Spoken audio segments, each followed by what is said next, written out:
Welcome. We bid you welcome. John Clauser, Johnny Metal, the Metal Dad coming to you from my music corner of the world. Sorry, I've been dealing with a little bit of a sinus infection, and so breathing has been a little bit of a challenge for me.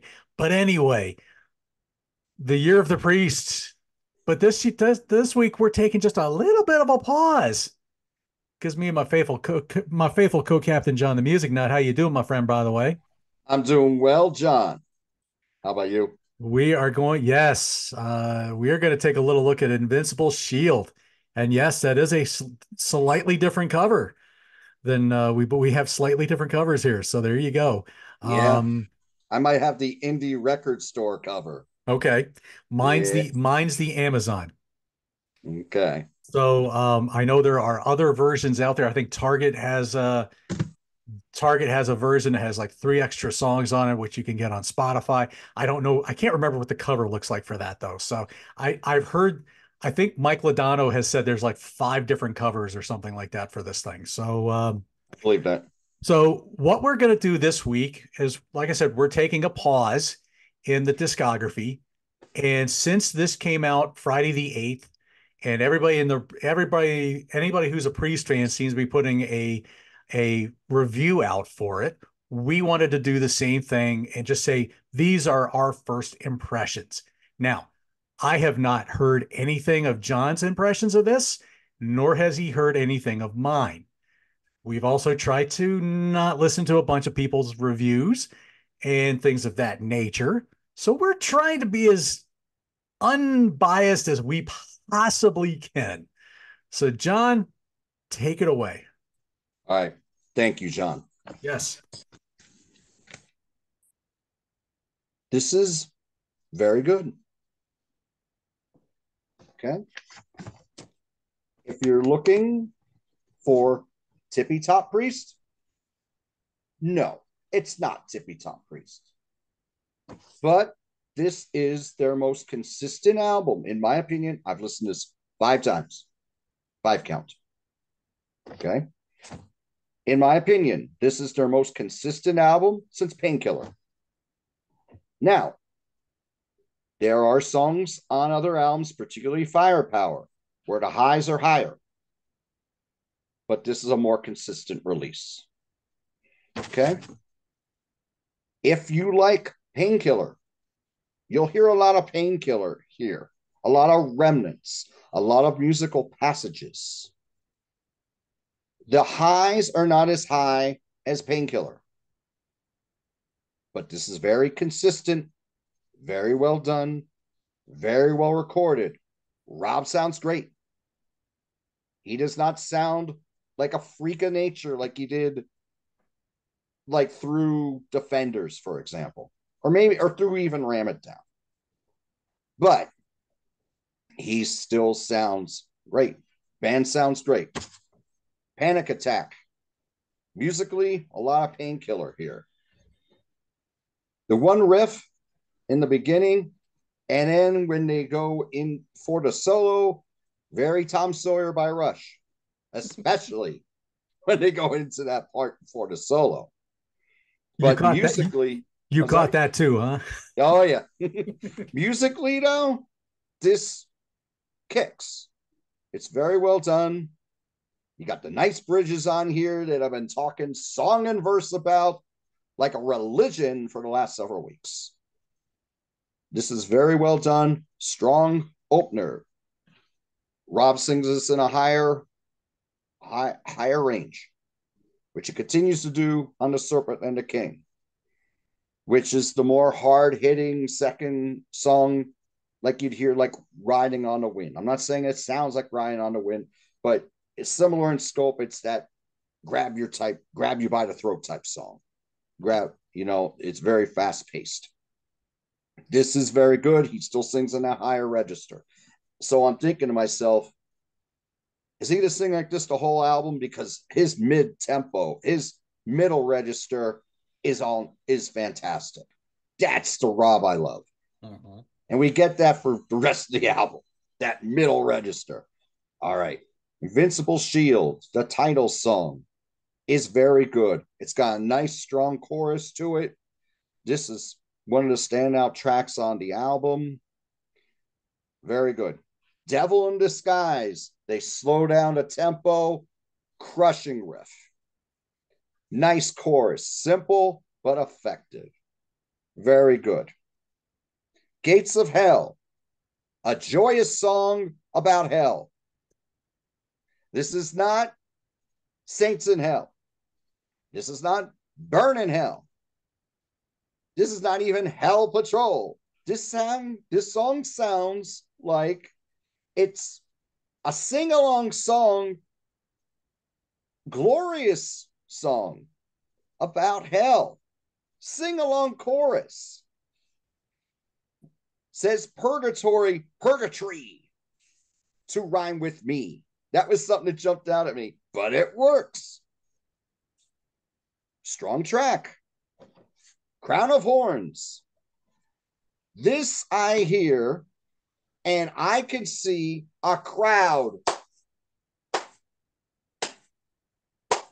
clapping along. Mm-hmm. Mid-tempo, very memorable, strong anthem. Please do this live. Very good. Just to let you know, I only watched one video. Okay. The video was for Trial by Fire. We'll get into that. I have not seen the videos for Panic Attack or Crown of Horns. I think there's a video for Invincible Shield. I did not watch those videos. Is God's My Witness. Musically reminds you a little bit of Leather Rebel from Painkiller. Very fast-paced, very furious, good stuff. Just to let you know, I'm not going to go really deep into this review. This is going to be quick by my standards. I've only listened to this 5 times.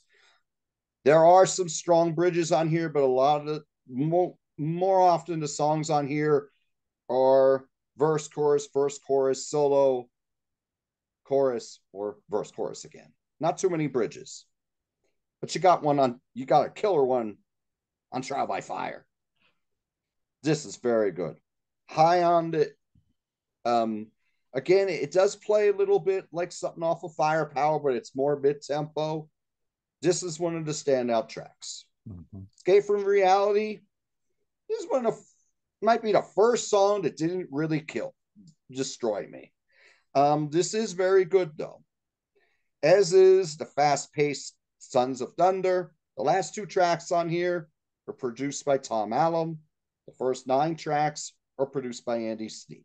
If you like Andy Sneap's production on the previous albums, either with Judas Priest, with Saxon, but except you'll like what you hear here. You'll like what you hear here. Okay? Giants in the Sky, the closer on the proper album. It's okay. It's not great. The flamenco part in the middle does not fit in. And Rob is crooning. It's a little out of place. I don't know if he's singing about someone he just lost. I don't know if it's a family member or a longtime friend or whoever. I just don't think that part of the song fits in with this.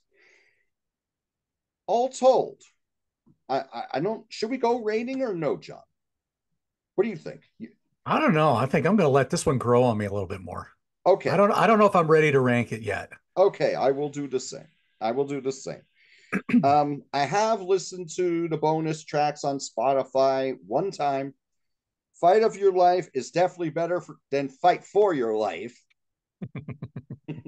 okay. Which was originally going to be Rock Hard Ride Free. Vicious Circle I like a lot. The Lodger, written by Bob Halligan Jr. And that, I can see why that didn't make the proper album. I don't think that's as strong as anything else on the rest of the album. All told, more and more, I'm really getting into this album. I would recommend you check it out before you buy it. Another strong album in a very deep canon. Invincible Shield. Okay. Very good. That's how I feel. Okay. All right. That sounds. Like I said, wasn't sure what to expect. So with me, So I'm gonna be like John here for anybody who's looking for me to get into the deep lyrical content. Yeah, I've only listened to this a few times, and right now I'm just trying to let the music soak in. Mm-hmm. And when we get to the proper when this falls, then maybe I'll do a more deeper lyrical thing, and we can talk more about this album. Um, for me, okay, so Panic Attack. Yes, I'm glad I'm not the only one who picked up on the Tom Sawyer thing. Very, I was definitely hearing a lot of Rush, a lot of Maiden, a Mm-hmm. lot of Iron Maiden. Iron Maiden, the Iron Maiden guitar sound seemed very prevalent in this album. Um, which is weird because I would never have thought Priest would want to copy something like that, you know? Mm-hmm. Because when Maiden does the twin harmony stuff, they have their own kind of lyrical style. And this really reminded me a lot more of what Maiden does and not so much what Priest does. Um, and yeah, you also have little mixes of Turbo Lover and Painkiller also thrown in there. Right. I did like the twin leads. The one thing I will say about this entire album, Rob Halford's going to be 74, 75 this year. How in the heck is he still singing like this? No YouTube. Oh, I'm sorry. No auto tune. No auto tune. It's a mystery. It is an absolute mystery how this guy is able to still sing like this at his age. John, not to interrupt you, Yes. but I think you answered your question before. He's clean. Yes. That's true. That is You're very true. clean. Your voice will hold up stronger as time goes on. That is very true. And kudos to Rob Halford for being clean for about or clean and sober for 38 years. Yep. That is an amazing accomplishment for Yes. anybody who struggles with alcoholism. So that's you're probably exactly right with that. One other thing I noticed, and I'll kind of blanket this at the beginning here. There was there were like a lots of pieces where I felt like it's like the band heard where they've influenced other bands, took those risks from said influenced bands, and they said, okay, here's our take on how we've influenced you. Because I don't know, I feel like I've heard that somewhere. And Okay. I can't quite pinpoint everything. That's going to probably take some time, but maybe I'm a little nuts on this one, but Okay. um, that's just something that I kind of picked up on. One thing I noticed, like on Panic Attack, when Rob goes into the chorus, the when he goes in a higher register for Panic Attack, first thing that came to my mind was one, he sounded like Michael Sweet on a Striper song called "Take It to the Cross," Okay. because "Take It to the Cross" which was on the album called "Goddamn Evil." Um, it was the lead single, and it was a very heavy, very thrashy song for Striper. And Michael will also say that Judas Priest is probably one of his favorite bands. So he will be very quick to say, yeah, I'm heavily influenced by the band. Right. Well, Take It to the Cross, you have this really high, the very thrashy song, but then the chorus is basically Michael in this really high pitched yelp. Take it to the cross, take it to the cross, take it to the cross. Really, but it's a high voice. Almost, I can almost hear Rob singing that. So that's something that not that it's the same exact thing, but that kind of gives me the impression there. Okay. um Serpent and the King. Let's see. I think again, good headbanger. You get what we call breakdowns. You were calling them bridges. Sometimes in when you're me being around like some of the hardcore bands, everybody would just do these. They called the bridges breakdowns because they wanted to try to get the crowd to do some kind of goofy circle pit dance or whatever. Okay. And so that's when you get these heavy moshable looking things, and that's kind of what Serpent and the King gets. Um, Again, I repeat the same thing. How is a mid 70s man singing like this? um, Invincible Shield. Again, it's just not letting up. I mean, Scott Travis is back there. He's just like double bass drumming the entire time and through this whole album. It seems like, again, another nice harmony solo. Kind of dug a lot of the lyrics here. Devil in Disguise, they kind of slow it down, kind of a menacing verse, kind of. Again, I almost kind of feel like I've heard Stryper do something similar. Okay. Because if you ever listen to some of the Stryper's last few albums, they have really been heavy, heavy, big stuff. I mean, totally different from the 80s. I mean, the 80s stuff was really good too, but some of these last albums, man, they really knocked up the heavy aspect. Um, Again, I thought was a good song. Gates of Hell, just a good straight ahead rocker. I couldn't have said it better myself. How do you sing a joyous song about hell? I don't get it, but that's great. I mean that's really a good it gets one that gets in your head. Good catchy Mhm. song. Um, Crown of Horns. Um, I could not, and again, I think this is something I will blanket on through the entire album.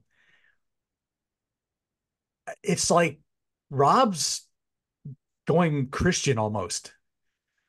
Crown of Horns really it really shows that to me. There's like this whole album just feels like there's a heavy spiritual Christian like undertone under a lot of the stuff. And that's pretty cool. That's kind of brave really when you stop to think about it because you don't expect to hear that from the metal god himself. You know, or even anybody that's big in the secular music like this.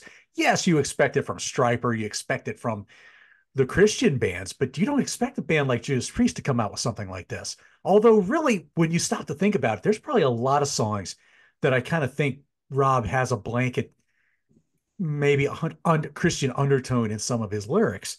Um, the one thing I noticed about Crown of Horns, a very Randy Rhoads like solo. I felt at least that's what I picked up on. Um, did you catch the little Eddie Money like thing in the song?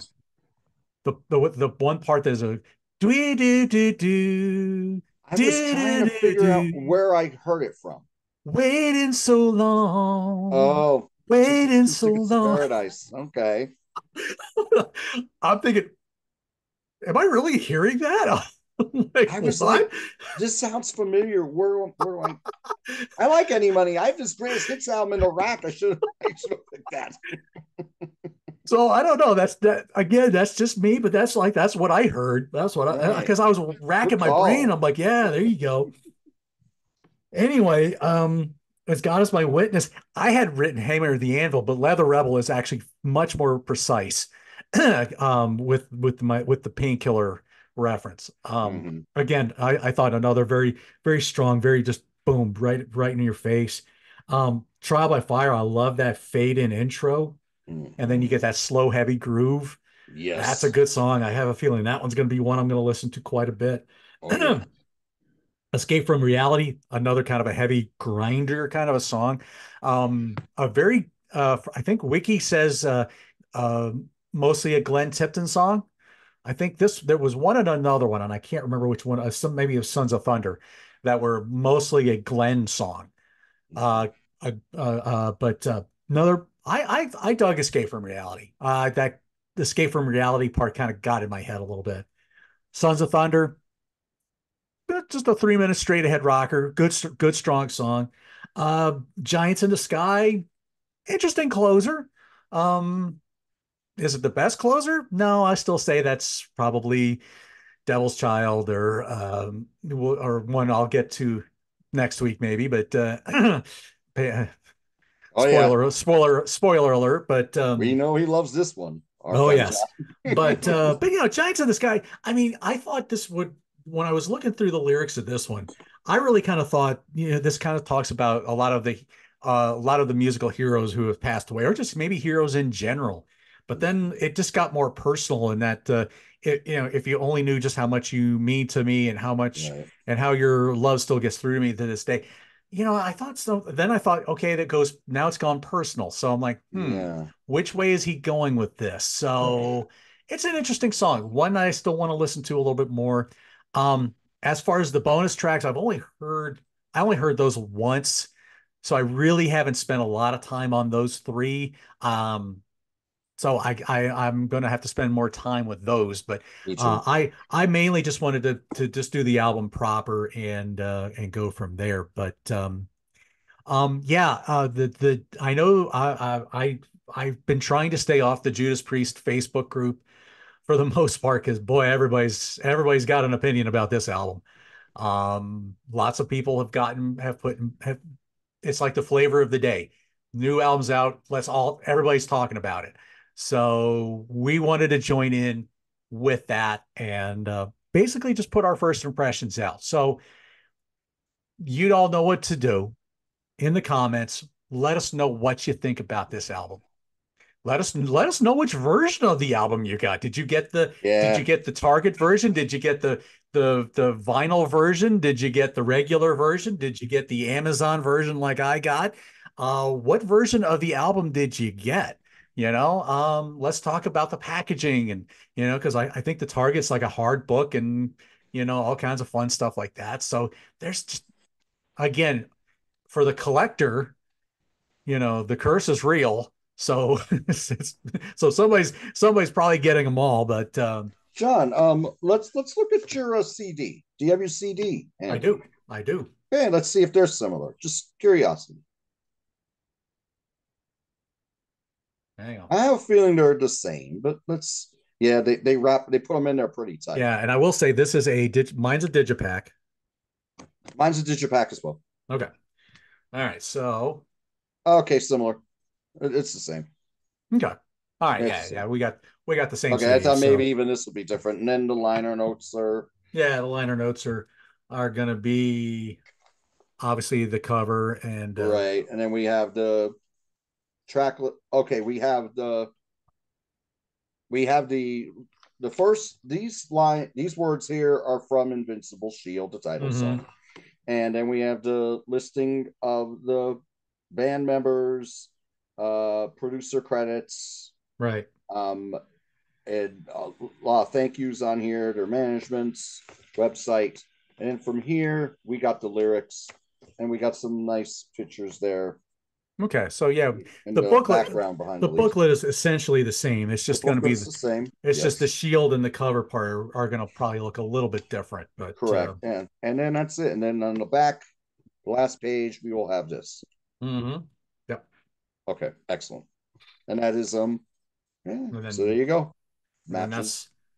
that's what the of course that's what the inside of my digipat looks like. So Let's it's see. Yep, same thing. okay. Yeah. I think Same your thing. your outer part of the shield is brighter than mine. Perhaps. Yeah, that could Ma be. matches your cover because Yeah. mine's Okay, you're right. but anyway, so thank you all for letting us take this little pause and giving us our first impression of this new album. Like I said, let us know what you think. Next week we will return back to the discography with this lovely little album here called Turbo. So Yes. we will get back to that, and then yeah, there you go. So um, John's got is just killing it with the Y&T series with Tim Derling. Let me see. I just had a show with um, um, Peter Kerr and Mike Ladonna talking about Faster Pussycat's debut album. Then there's all the books. I think you were in the Martin Popoff's new Thin Lizzy book, if I remember correctly. Yes. So I believe that's just now hitting the hitting the site. So go if you're a Thin Lizzy fan, go check that book out. Um, What that's about all your I Metal Blade record show, John? about my what? Oh, the metal. Thank you. You're Golly. welcome.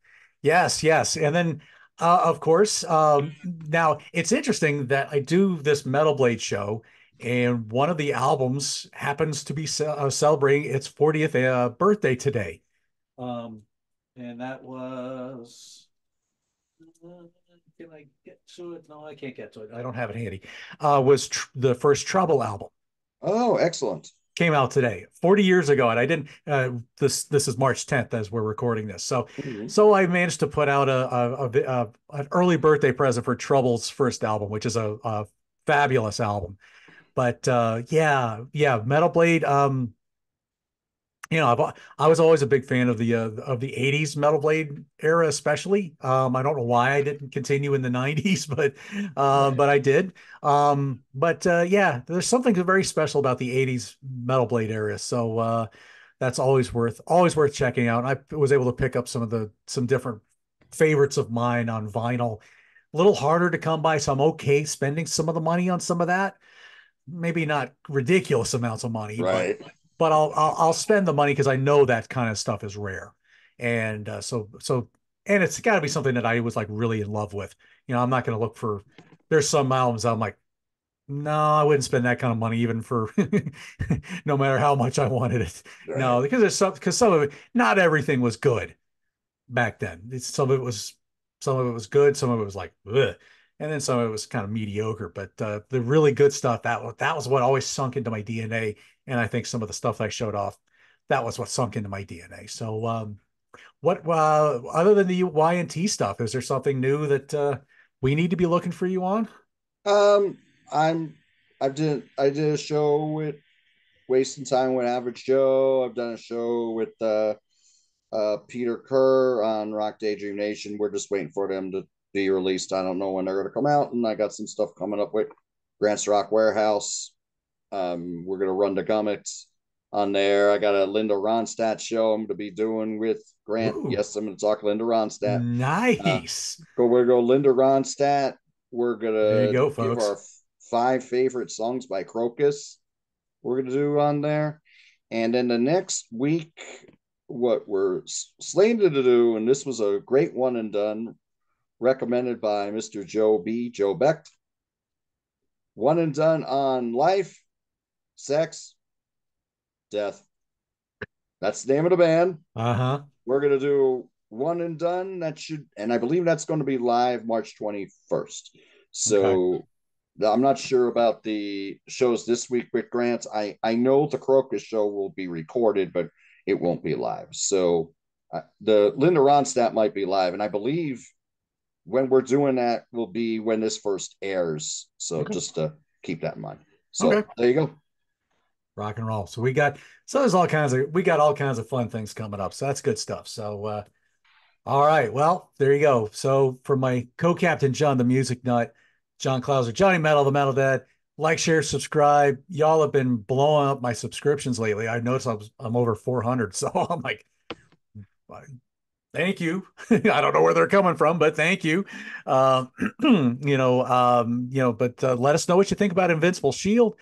Thank you for all the comments on the Year of the Priest series. And as I said, rock forever. We'll see you next week when we lock in with Turbo. See ya.